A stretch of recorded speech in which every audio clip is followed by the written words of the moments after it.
भी रक्षा मंत्री राजनाथ सिंह ने एक सड़क का उद्घाटन किया धारचूला से जो सीधे लिपुलेख दर्रे तक जाती है।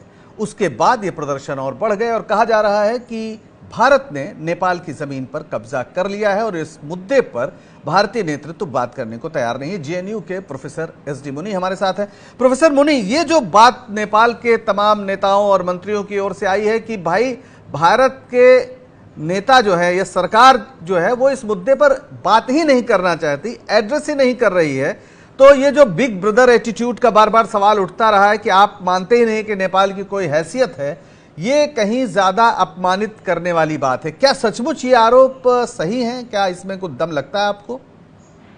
ये आरोप सही भी है और उसका राजनीतिकरण भी किया गया, दोनों बातें हैं जी। सही इस माने में है कि फॉरेन सेक्रेटरी लेवल की बात का जो प्रपोजल है वो नेपाल ने रखा हुआ है और हमने उस पर अभी तस्दीक नहीं की है।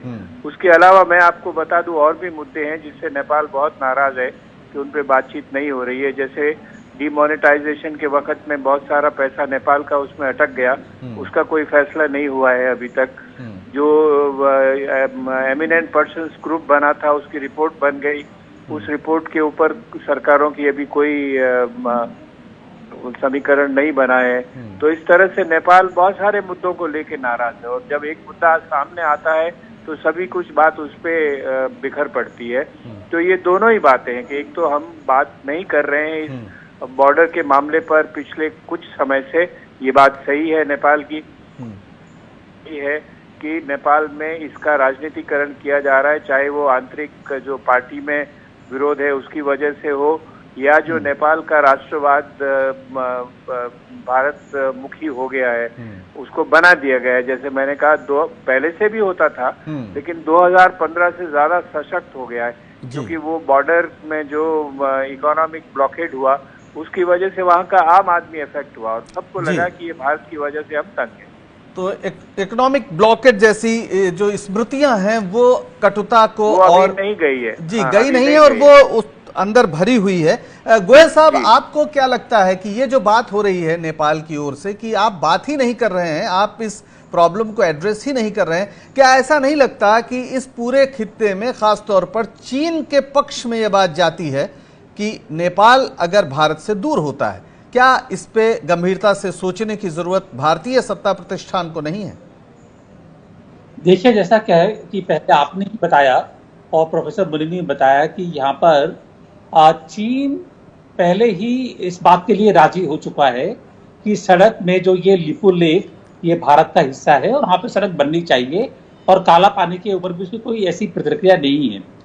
हमें एक बात समझनी चाहिए कि आज का नेपाल ये 1990 का या 2000 का नेपाल नहीं है। नेपाल में एक जो राष्ट्रवादी नीति है कि हम बराबर के देश हैं, जो पहले का था कि नहीं हम भारत के साथ में है, भारत बड़ा भाई है, रोटी बेटी का संबंध है, वो चीजें धीरे धीरे परे हट रही हैं और हमको नेपाल से, अब नेपाल को हमसे जो बातचीत है वो बिल्कुल जैसे दो इंडिपेंडेंट नेशंस हैं जिनके हिस्टोरिकल जो कंटेक्स्ट है वो इतना भी महत्वपूर्ण के लिए नहीं रह गया है।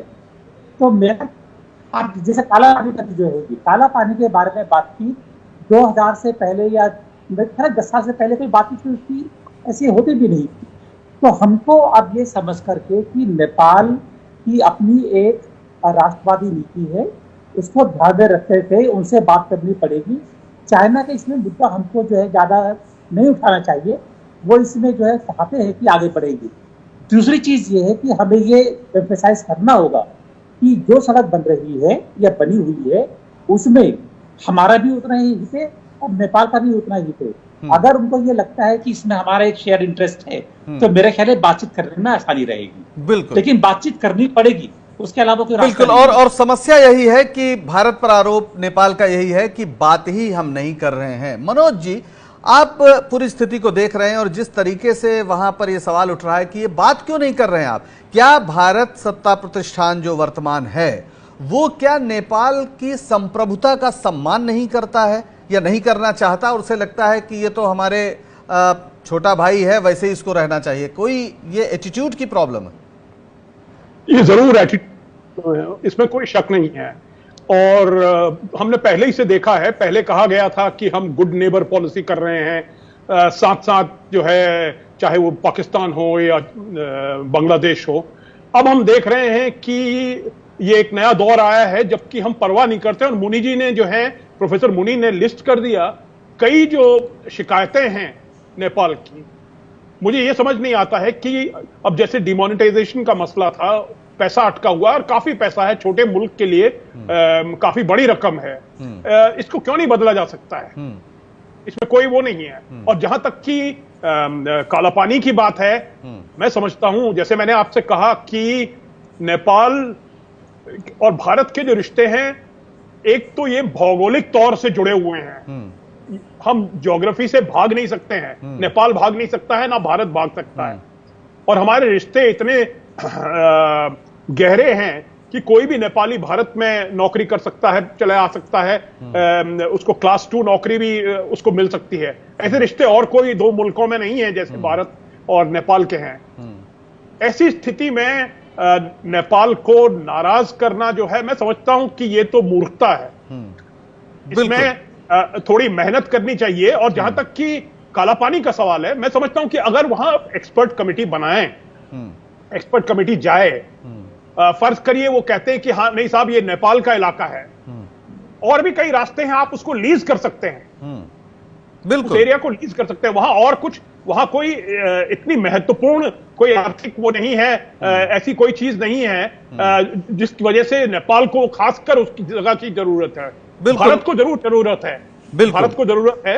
हमारा जो चीन के साथ जो रास्ता है, कैलाश मानसरोवर का रास्ता है, वो वहीं से गुजरता है, वो तो वहीं से जरूरत है, नेपाल की नहीं है। बिल्कुल वहीं से गुजरता है। और चीन की पूरी भंगिमा को देखते हुए शायद नेपाल को अपने साथ रखना और जरूरी हो जाता है। वैदिक जी, हमें उन तस्वीरों की याद बार बार आती है, और अभी हम स्क्रीन पे चला भी रहे थे, जब मोदी जी गए थे वहां पर पशुपतिनाथ मंदिर में, उन्होंने पूजा अर्चना की थी और बहुत एक बड़ा शो हुआ था। और ऐसा लगा कि बस नेपाल तो भारत का विस्तार ही, एक आंगन है हमारा, एक कोर्टयार्ड है, कुछ इस तरह की एक वो कोशिश की गई थी छवि बनाने की। लेकिन आज वहां जिस तरीके से नौजवान सड़क पर आपके खिलाफ यानी भारत के खिलाफ उतरकर गिरफ्तारी भी दे रहा है, क्या ऐसा नहीं लगता कि हमारी जो पुरानी पूरी विदेश नीति थी, जिसमें हम तीसरी दुनिया के तो नेतृत्वकारी शक्ति थे ही, पड़ोसियों के भी, पाकिस्तान को छोड़ दें तो आमतौर पर उनके हम बहुत ही हित चिंतक के रूप में सामने आते थे, क्या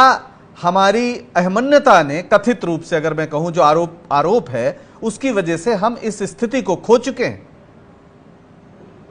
देखिए, इसमें असली मामला है हमारी नौकरशाही का। 2015 में जो नेपाल की हमने घेराबंदी की थी, क्या वो वही नेता कर सकते हैं जो नेपाल को अपना तीर्थ मानते हैं, जो नेपाल को हिंदू राष्ट्र मानते हैं, जो नेपाल को भारत से, पड़ोसी देशों को तो मित्र मानते हैं, नेपाल को भाई मानते हैं? क्या ऐसे देश की हम घेराबंदी कर सकते हैं? लेकिन नौकरों ने सलाह दी घेराबंदी कर।